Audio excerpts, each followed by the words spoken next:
Do you believe in ghosts? I personally am not the type who believes in ghosts, but a ghost story that I will share with you this episode made me think that maybe I should change my mind about ghosts, and maybe it will change your mind too. Thanks for listening this Halloween to Master English with Tim, the podcast where Tim teaches you English vocabulary, grammar, and pronunciation in depth and detail, and without ever hurrying, so you can break the B2 barrier and speak more advanced English. This week, Halloween is coming up, and Halloween is one of my favorite holidays. That is why I recorded a special episode with an unusual ghost story told to me by a friend. There is some pretty advanced vocabulary in this episode, a lot of it about ghosts, but not all of it. But I made a list of the more unusual and difficult words and expressions from the episode and put that list in the episode description to make things easier for you.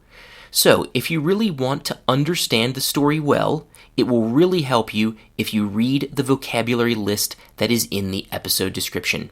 The vocabulary in the list is, for the most part, in the same order as you'll hear it in the episode, so you can also look at the list while you listen. Okay, let's get started with our ghost story. So, here is another story. This story is with my friend Emil. I've known Emil for over 20 years. Like me, he is a skeptic of ghosts, and he has been my friend, like I said, for 20 years. He is an oil painter, so he makes oil paintings and is a professional artist. Here is Emil now. Emil, tell us your ghost story. Okay, so this story takes place, like Tim said, about a decade ago.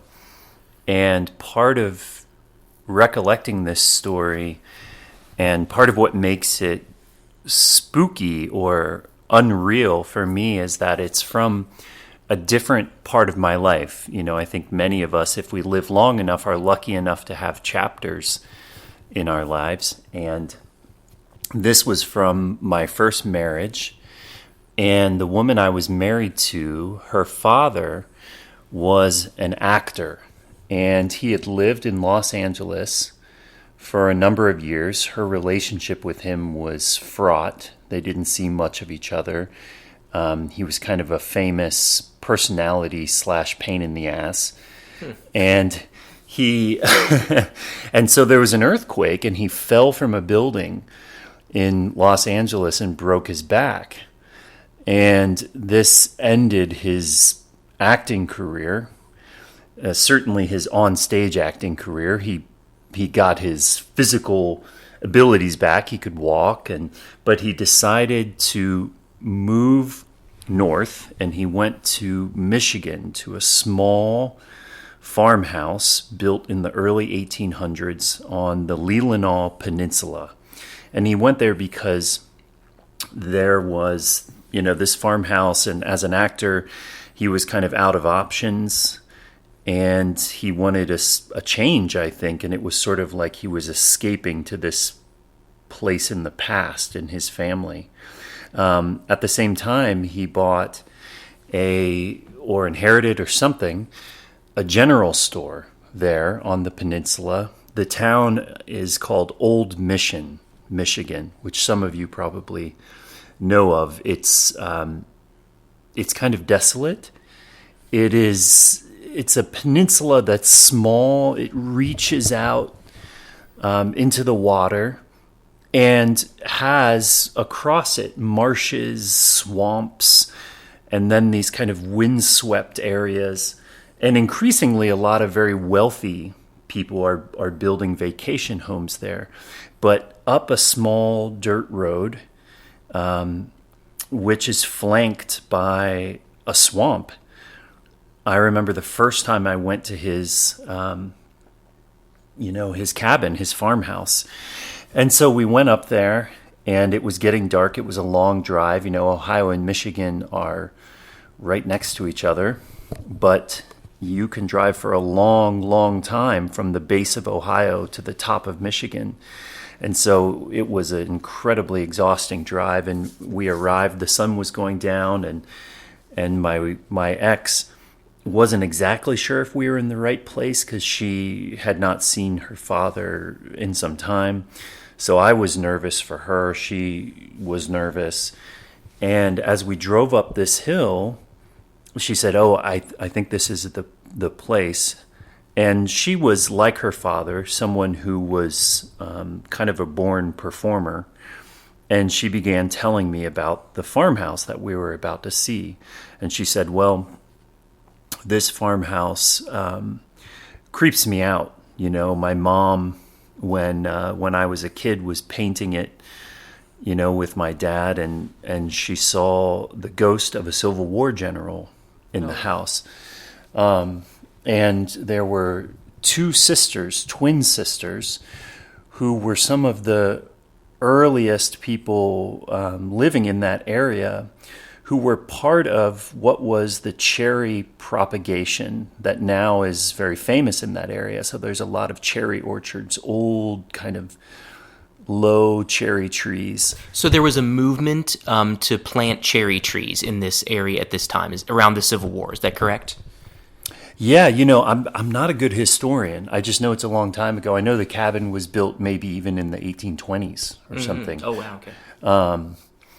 And so there was a botanist who lived in the house, had two daughters, and they were twins. And so they died in the house. And then supposedly a Civil War general had occupied the house momentarily, and he also died on the grounds. And then, you know, on top of that, this sounds ridiculous, but supposedly it was also in the area of a lot of Native American burial grounds, which I suppose is almost everywhere in the U.S. But suffice to say, as we drove up the hill, I said that, you know, this is my ex-wife, and we had kind of a little bit of a tumultuous relationship, so that was part of my nerves. But we pull into this driveway flanked by tall, dark pine trees, heavy dark pine trees. And in the yard, there's a tangle of machinery. So there's bits of tractors. Her father's extraordinarily eccentric. He dresses in Civil War garb and wears an eye patch. Or he did at the time. He had an injury to his eye through who knows what, and was wearing an eye patch.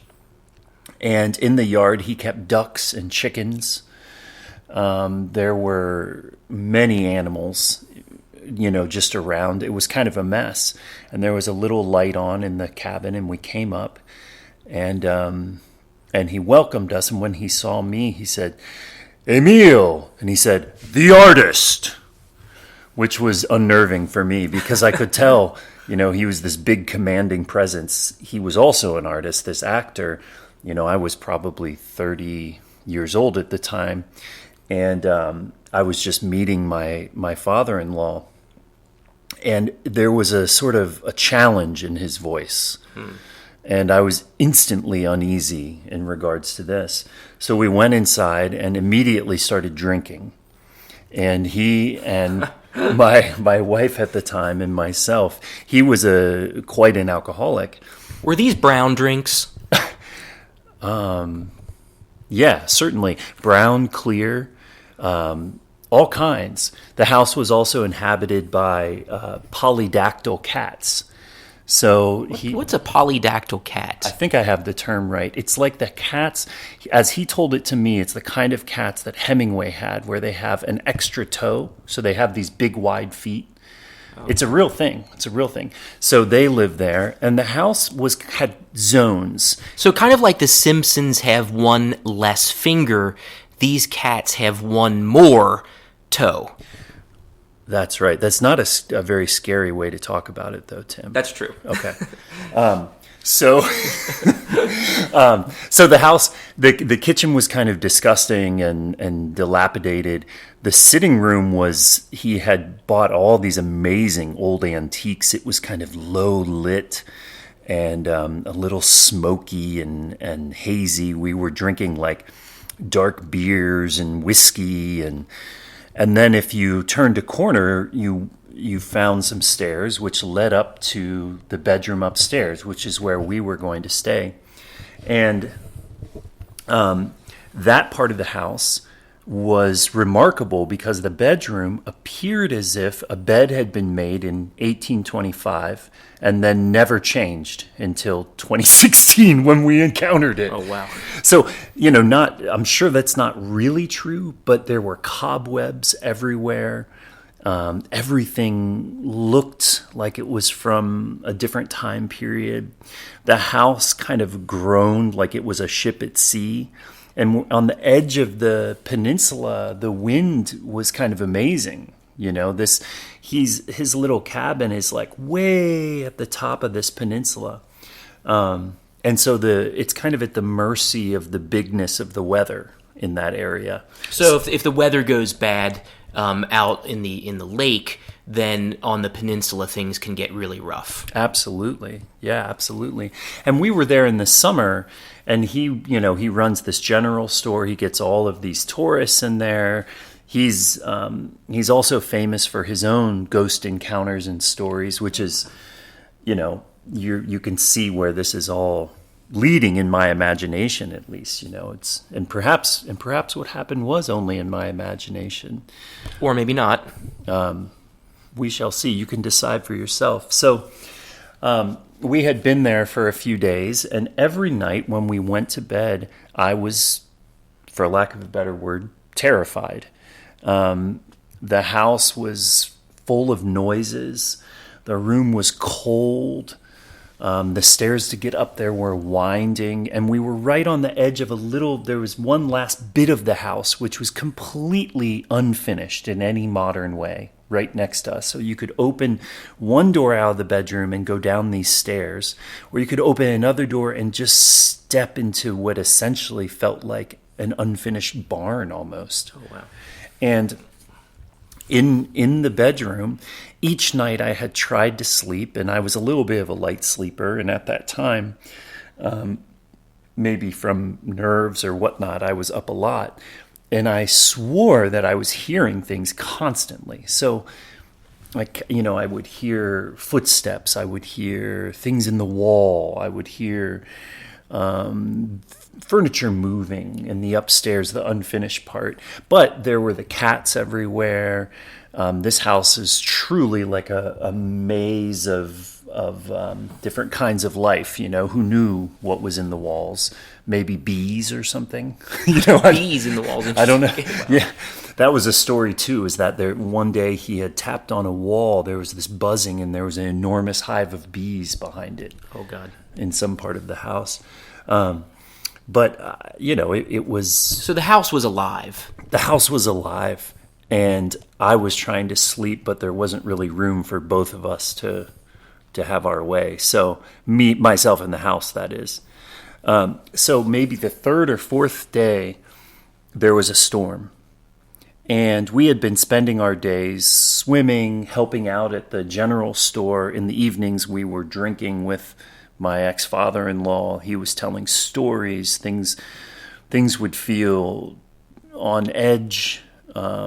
His voice was incredibly powerful. As an actor, he had this incredible voice, but he had a feeling of manipulation. There was a sense of him kind of manipulating the surroundings. He would planting ideas in your head. Exactly. Yeah, he would throw in little comments like, "Oh, I don't remember the rocking chair being there yesterday. Interesting."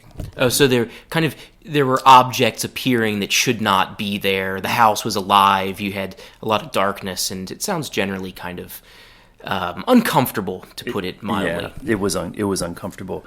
And then, every evening we'd go up to bed and tuck into this dusty spider web room. Oh, God. Under these blankets.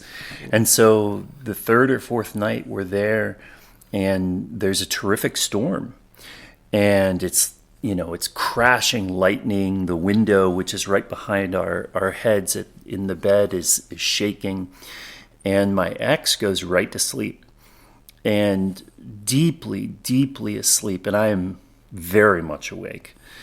And I start hearing in the walls what sounds like intense scratching, kind of a scratching and clawing, skittering, and the storm's going on, and it's all kind of coming to a crescendo in a way.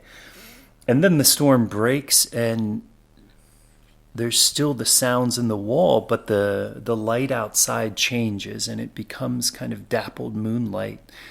And Dappled means spotted, by the way. spotted moonlight that's touching this and touching that and softly coming in the window.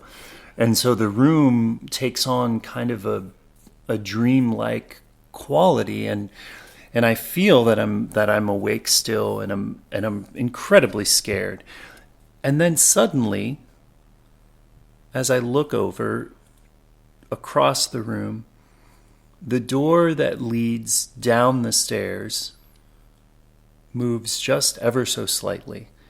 And there had been things like this a lot. So, the sounds in the walls, various things. And I turn to my ex and I say, "Did you see that? Are you hearing things? Did you hear that in the wall?" And she doesn't answer. And I try to wake her up, and she's deeply asleep to the point where I can't access her. I can't wake her up, and I feel alone, very scared. And in this soft light, suddenly, unbelievably, I start to see what appears to be the gathering of the light kind of gathering in the dust by the door. And I see what looks like two very soft images of women, two women. And I'm filled with terror. I lay in bed, I'm punching my ex to wake up, nothing. And these women approach the bed.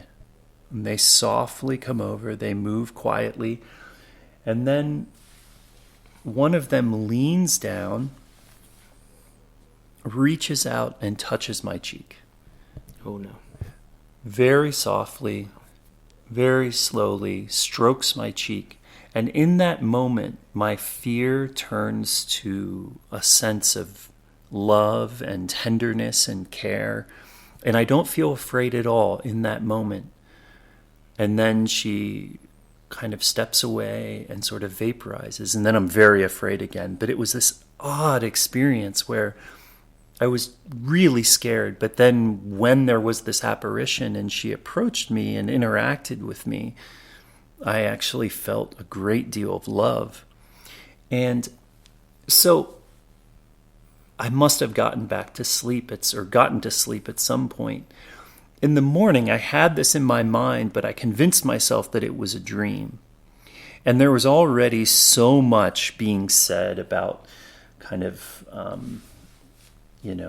ghost stories and history. And we were busy in so many kind of taxing ways with my ex-father-in-law. He was making us work in the general store and yelling at us in the kitchen. And, it stayed in my mind, but I just said, I must have dreamt that.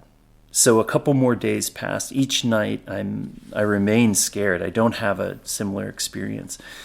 And then it's the day before we're leaving, and we're at a beach. It's a beautiful afternoon. It's kind of, the end of the summer in a way. We've been there maybe a week. And you can feel that this is that last kind of golden moment before the weather turns and people won't be at the beach anymore. And this part of the world gets quite desolate, quite cold. And this thing that happened to me kind of like comes into my mind, and I have to say something, and I say to my ex, I say, did something happen to you a few nights ago? Did you see something when we were sleeping? Did you hear that storm? I said, I think I saw a ghost. And then before I can describe this to her, she turns to me and she says, "Yes." And she tells me the story of what I had experienced, as if it had happened to her. So you were not alone in seeing this. I guess not. And now, telling this to you, sitting in my living room, remarried to a wonderful woman, working on this house together here, it seems like a different world. And certainly, if there are ghosts, that's a strange other world. So I don't know what to say. I don't know if it's real, if it's not real, but that's my story. Wow. That's even hearing this the second time, it is something else. It always is something quite different when you hear a ghost story where two different people have experienced the same thing without telling each other, without any suggestion, without any communication. That's always a very different experience than I saw this or that. So, yes, thank you for your story. That was pretty interesting. So, yeah. Thanks for having me, Tim. I'm glad to contribute to this Halloween episode. Okay. Yes. Okay. Thank you. All right, everyone. Thank you so much for listening. I hope you are all able to sleep tonight, and later this week, I will have a surprise for you.